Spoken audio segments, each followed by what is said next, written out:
Le week-end du 17 et 18 juillet à Oron avait lieu le festin de la Saint-Érige. Pour débuter, l'association des musées avait fait une exposition. Sous les yeux, vous avez les métiers anciens représentés que vous aviez déjà vus à la fête de la transhumance, ici le rémouleur.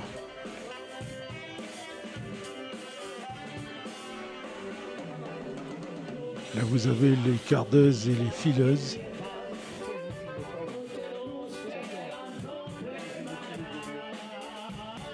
Donc on carde la laine pour les matelas.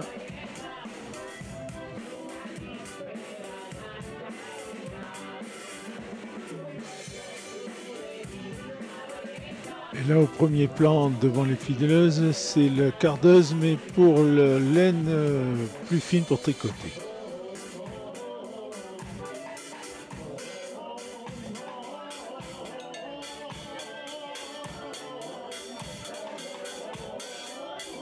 La torréfaction du café d'orge.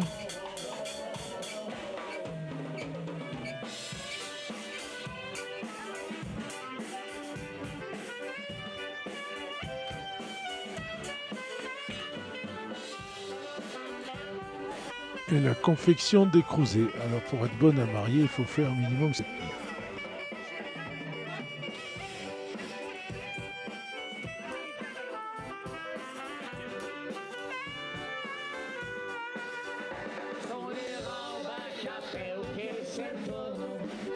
Là, c'était samedi. Nous passons au dimanche. Il va y avoir la procession, la messe et l'inauguration du parvis qui a été tout refait comme vous pouvez le voir.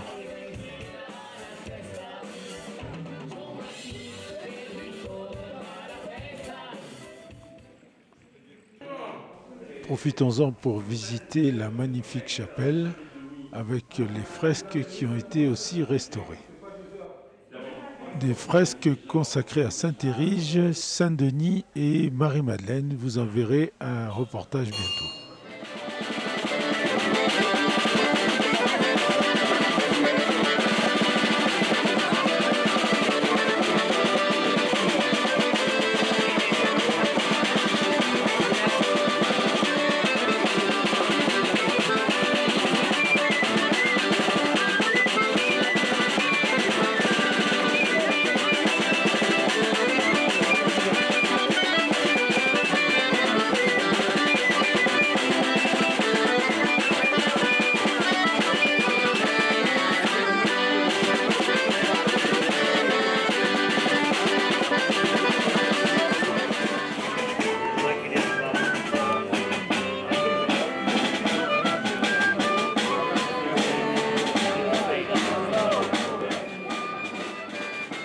On va commencer par aller chercher Saint-Érige pour l'emmener dans son église.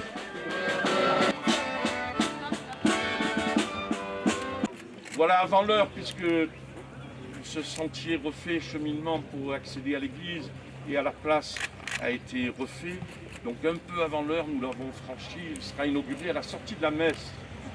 Mais comme d'habitude, pour entrer dans l'église au jour de la fête, nous rentrons avec Saint-Érige. Je ne vous raconterai pas sa vie parce que vous la connaissez. Elle est aussi inscrite sur les fresques de l'église qui ont été rénovées, donc que vous verrez avec plus de clarté.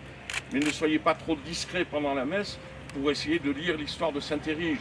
Je vous ferai un cours supplémentaire à la sortie de la messe si vous le voulez. Saint-Érige qui était l'évêque de Gap, et la légende racontait qu'il avait sauté d'une montagne à l'autre pour arriver sur le plateau d'Oron.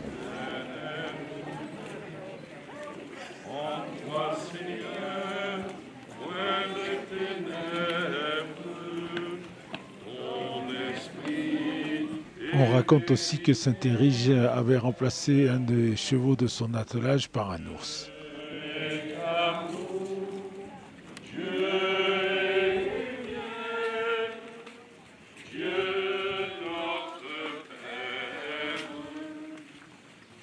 Si nous marchons dans la lumière,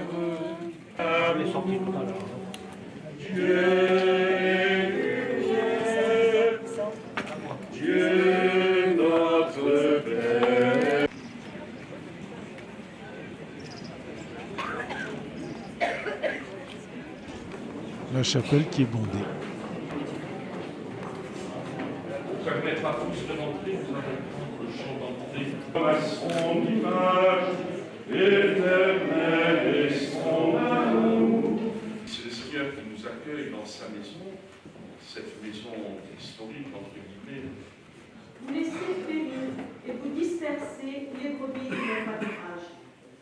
Oracle du Seigneur. C'est pourquoi ainsi parle le Seigneur, le Dieu d'Israël.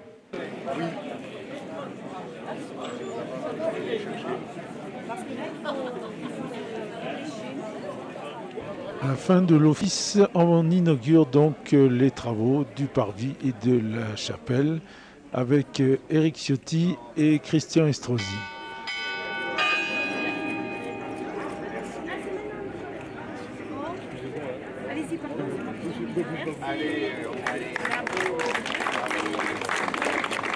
Comme vous le savez, mais il est bon de le rappeler, ce sont plus de 130 millions d'euros qui ont été investis sur nos 3 stations, Oron, Isola 2000 et Saint-Dalmas, depuis 2002. Et ces investissements vont se poursuivre dans les années à venir, mais je laisserai le soin à Christian Estrosi et Éric Ciotti de nous les dévoiler. Aux investissements sur le domaine skiable, il convient de rajouter l'appui financier qu'ils nous apportent, chacun dans leur domaine, pour réaliser des projets communaux. Et c'est d'ailleurs dans ce cadre que nous avons pu réaliser, entre autres, le parvis de la chapelle Saint-Érige que nous venons d'inaugurer il y a quelques instants. Ce projet est financé par la commune, la métropole et le conseil départemental que je sollicite très souvent. Alors, merci cher Christian et cher Éric. C'est grâce à vous que nous pouvons réaliser de belles choses. De plus, comme vous le savez, nous avons de la chance de faire partie de la première métropole de France, de bénéficier de la solidarité mer-montagne voulue par son président, notre ami Christian Estrosi. Alors, merci cher Christian pour ta clairvoyance et ta vision de l'aménagement de ce beau territoire. Homme de challenge, de défi, et tu en relèves plus d'un, sportif ou autre. Et je pense à l'ascension du Mont Blanc que tu as réussi il y a quelques jours. Et je donne maintenant la parole à Christian Estrosi.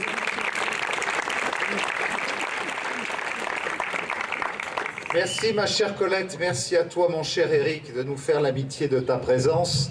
Car en disant que tu nous fais l'amitié de ta présence, Colette et moi pouvons dire que nous sommes des Oronnais, des Stéphanois, que je me sens à la maison, chez moi, que malheureusement, si je n'en profite pas aujourd'hui, la semaine prochaine, je viendrai y partager quelques jours de repos au lendemain de l'étape du Tour de France cycliste Digne-Pralou que je suivrai, et je rentrerai depuis Pralou par le col de la Bonnette pour partager quelques jours de repos, peut-être, si vous le considérez, bien mérité chez moi, ici, et donc nous aurons l'occasion de nous croiser, de parler de bien des sujets. Et vous savez que pour moi, la Saint-Érige est un rendez-vous extrêmement précieux, que je crois ne jamais avoir manqué en près de 25 ans de mandat, que ce soit votre député, votre premier vice-président de la région, votre président du département, ou aujourd'hui votre président de la métropole et député. Alors Colette, en tant que vice-présidente de cette métropole, bien évidemment, tu as attiré mon attention pour que nous prolongions des chantiers importants, celui de l'avenue Malira, qui est désormais achevé, je le dis devant Jean-Max, qui représente l'ensemble des commerçants de la commune d'Oron. Regardez cette configuration en tant que président du conseil du conseil général, Éric, il n'y avait pas encore eu cette réforme.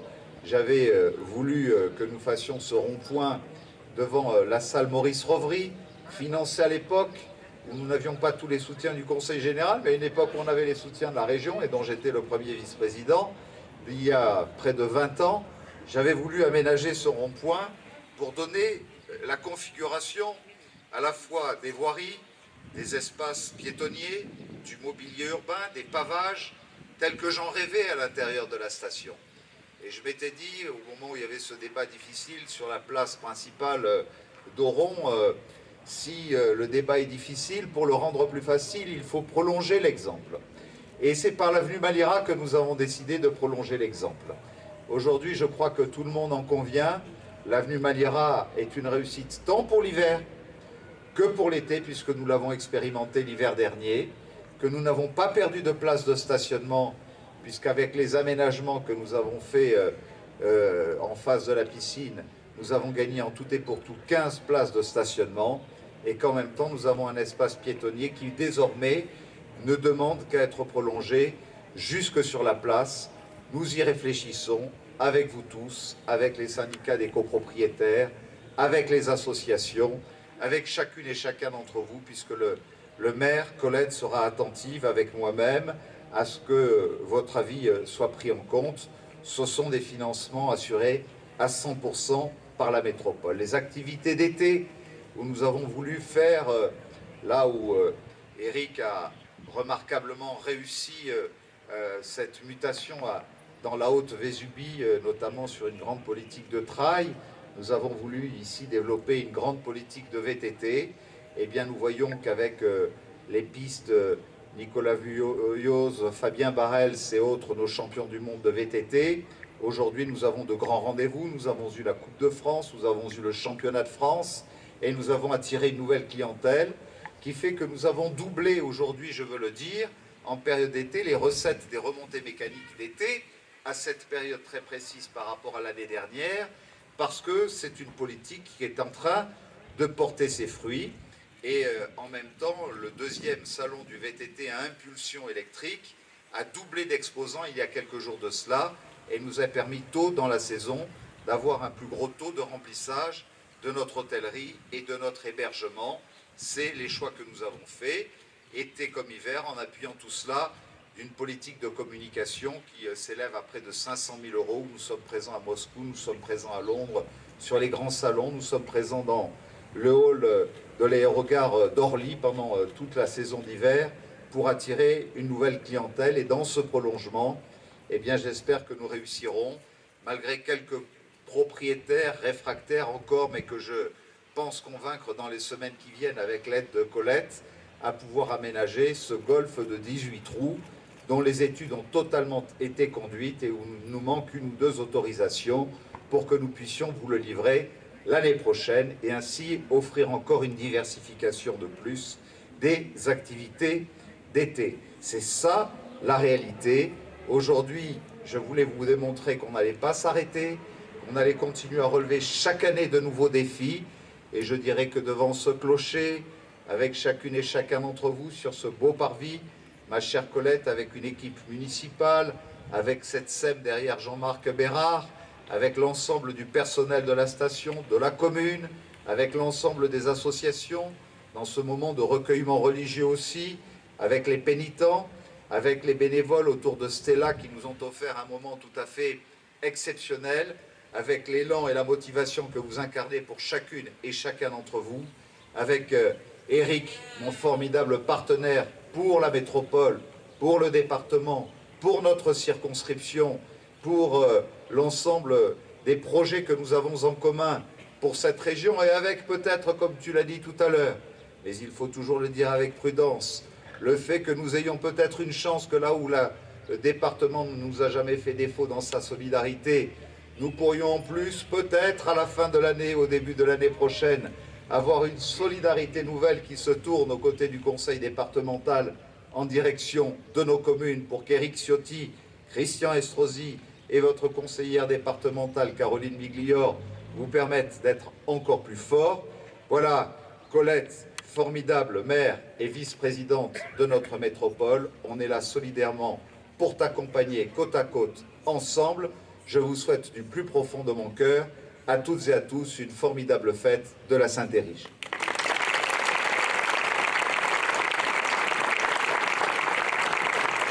Je donne maintenant la parole à... Alors oui, nous avons tout à l'heure, en suivant Saint-Érige pour cette procession, sur ce parvis réhabilité, eh bien partagé ces valeurs, communier autour de cette culture chrétienne qui est la nôtre et qu'a rappelé tout à l'heure le Père Magnien dans cette chapelle magnifique, extraordinaire. Alors c'est avec beaucoup de fierté que nous avons avec Christian, avec Colette, avec Caroline, inauguré tout à l'heure ce parvis et en même temps regarder ces fresques sauvées, puisqu'elles étaient en péril, sauvegardées, réhabilitées. Et je suis heureux que le Conseil général, hier, sous ma présidence, le Conseil départemental aujourd'hui, ait participé à ces travaux pour près de 100 000 €. Ma chère Colette, nous y avons veillé. Et puis, cette fête, c'est aussi pour vous l'occasion de partager à Oron, dans ce lieu magique, dans ce lieu béni des dieux, des moments de vacances. C'est pour nous l'occasion, avec Christian, de vous redire notre volonté de tout faire, de tout donner, de nous battre pour le rayonnement de la plus belle des stations des Alpes-Maritimes, la plus ancienne, celle qui a cette histoire, et cette chapelle en est le symbole, cette station de ski qui a rayonné et fait rayonner les Alpes-Maritimes. Le 18 décembre 2008, eh bien, le Conseil général hier, le Conseil départemental aujourd'hui, a apporté 46 millions d'euros au syndicat mixte d'Oron Isola 2000, mais 46 millions d'euros pour Oron, pour son développement. C'est un dossier majeur, c'est un projet majeur, c'est celui de tout le département des Alpes-Maritimes qui nous mobilise et qui va continuer.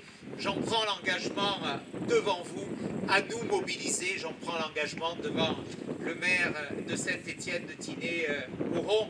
Je veux également rappeler, puisque nous évoquions tout à l'heure la restauration et la réhabilitation de cette église, de cette chapelle Saint-Érige, que nous allons engager dans quelques mois la rénovation complète du couvent des Trinitaires, à côté du collège Jean Franco, propriété du département. Ce sont plusieurs millions d'euros de chantier qui seront engagés dans ce cadre, comme nous allons le faire, mon cher Jean-Pierre Issautier, maire de Saint-Dalmas, pour le camp des Fourches, dont les premiers travaux vont commencer cet été, après que l'on aura surmonté les obstacles administratifs multiples qui aujourd'hui sont toujours posés sur la route de ceux qui veulent bâtir, de ceux qui veulent investir. Le col de la Bonnette, c'est notre porte d'entrée nord du département. Il y a ce camp des Fourches, là aussi, symbole de notre histoire et de notre histoire militaire notamment, propriété du département que nous allons restaurer, réhabiliter. Cher Jean-Pascal, toi qui as tellement œuvré pour ce canton avant de Saint-Étienne et pour cette route de la Bonnette. Veillons en permanence à ce que aucune culture ne se substitue à la nôtre. Ceux qui viennent depuis d'autres pays vers la France, avec d'autres religions, eh bien ce sont à eux à s'adapter à notre culture, à notre identité, à nos modes de vie. Et tout autant que nous saurons garder ces modes de vie, les défendre nos valeurs, ces clochers qui sonnent, qui nous donnent de la joie et de la fierté, eh bien nous pourrons porter l'avenir de notre pays. Et je suis convaincu, parce que plus qu'ailleurs, dans nos montagnes, dans nos vallées, dans nos villages, on n'a pas oublié ces repères. On est encore fidèles, comme nos pénitents, à nos valeurs chrétiennes. Eh bien je suis convaincu qu'il y aura de l'espérance pour notre monde, parce que oui, notre civilisation est en danger. Et d'ici, depuis notre terre, depuis nos montagnes, eh bien nous puisons nos armes les plus fortes, celles de notre identité, celles de notre culture, pour la défendre. Merci d'être là, nombreux, très nombreux, parce que grâce à vous, nous serons fidèles à cette histoire et à cette culture. Soyez assurés de mon engagement. Bienvenue à vous à cette journée de Saint-Érige. Au nom du comité des fêtes, je vous souhaite la bienvenue. Je vous remercie pour vous d'être là. Je vais remercier bien sûr M. Christian Estrosi, député maire de Nice, président de la métropole, qui a dû s'absenter, mais bon, pour son soutien depuis de nombreuses années. M. Éric Ciotti, député, président du département des Alpes-Maritimes aussi, qui doit s'absenter. Voilà, je les remercie parce que ça fait 10 ans qu'ils nous soutiennent et c'est un soutien sans faille. Je remercie Madame Caroline Miglior, qui est notre conseillère départementale. Madame Colette Fabron, maire de Saint-Étienne-Oron, à tous son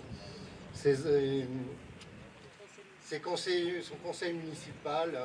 Un grand merci à vous tous aussi de me soutenir depuis déjà 2 ans. Voilà, ça passe vite. Hein. Voici maintenant 15 mois que vous nous avez fait l'honneur de nous porter à la tête de la commune avec mon équipe. Nous n'avons eu de cesse de travailler pour redynamiser la station.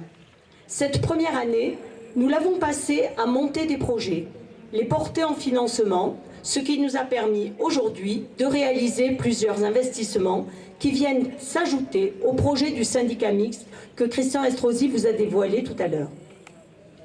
Parmi les réalisations les plus marquantes, je voudrais citer donc le parvis de la chapelle Saint-Érige, le cheminement de la chapelle, ainsi que la restauration et la consolidation des fresques réalisées par Florence Crémer, restauratrice d'œuvres d'art. Aujourd'hui, nous avons eu donc l'immense bonheur de pouvoir inaugurer ce parvis et ce cheminement.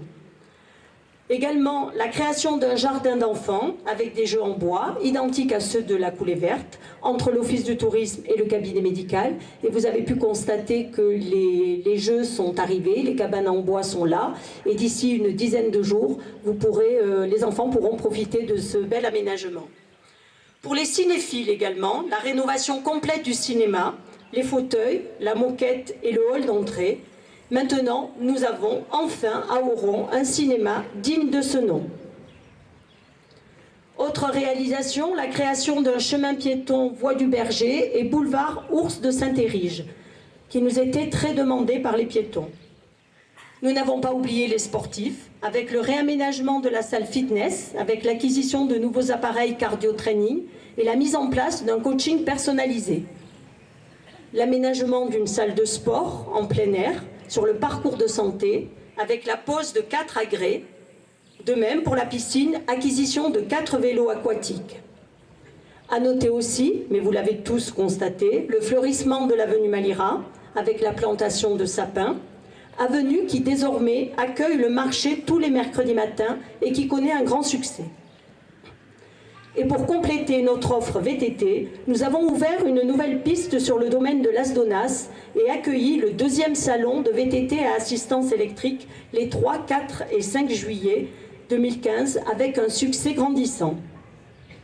Ces investissements viennent bien sûr s'ajouter à ceux réalisés par le syndicat mixte et notamment, comme Christian Estrosi l'a rappelé, le télésiège de Haute-Plane qui sera livré cet hiver, plus le Golf 9 trous compact dont les travaux vont débuter début août et qui sera livré pour l'année prochaine, l'été prochain. Je voudrais également remercier tous les commerçants parce qu'ils s'investissent dans leurs boutiques, ils améliorent donc leur devanture et également ils participent beaucoup lorsqu'on a des événements et notamment pour le triathlon, ils ont vraiment ils ont participé, donné des lots et donc je voudrais les remercier au travers de toi, cher Jean-Marc. Je vous souhaite en tous les cas à toutes et à tous un excellent été dans notre belle station d'Auron. Je vous invite à venir profiter de tous les moments de bonheur que vous procure votre présence ici. Je vous remercie de m'avoir écouté. On continue avec un petit air de nos montagnes. Celui-ci vient de la vallée de la Vésubie. Il s'agit du brandy. Le brandy, c'est une danse assez simple qui se danse en cercle, qui peut être dansée par tout un chacun. Donc n'hésitez pas à venir danser à l'ombre plutôt que de vous cramer au soleil.